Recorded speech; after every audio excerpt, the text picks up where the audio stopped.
In today's video, I'm going to teach you how to deploy a React app to Netlify from a GitHub repository. To get started, make sure your React code has already been pushed to a GitHub repository. This is important because Netlify will connect directly to your repository and use the code stored there to build and publish your sites. Before moving on, it's a good idea to quickly confirm that your latest changes are available on GitHub, so the version you deploy is the one you actually want people to see. Once that's ready, log into Netlify. After you're in your dashboard, look for the option that says Add New Site, and then choose Import an Existing Project.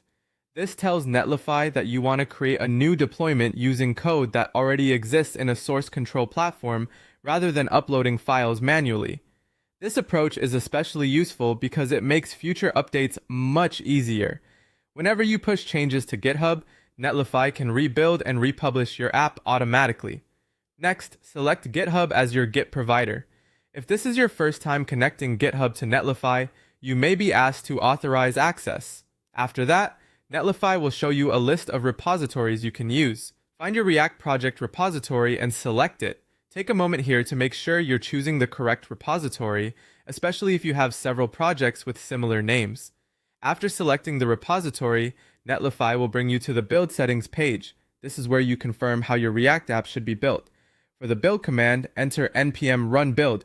This tells Netlify to run your production build script, which creates the optimized version of your app for deployment.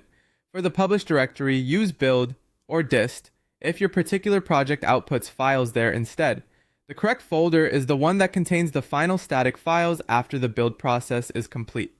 If you're not sure which folder your project uses, it's worth checking your project configuration before deploying, because an incorrect publish directory can cause the site to fail or load as a blank page. Once the settings look correct, click Deploy Site. Netlify will begin the build process, install dependencies, run the build command, and publish your app. You'll be able to watch the progress in the deployment logs while it works. When the build finishes successfully, your React app will be live on Netlify with its own hosted URL.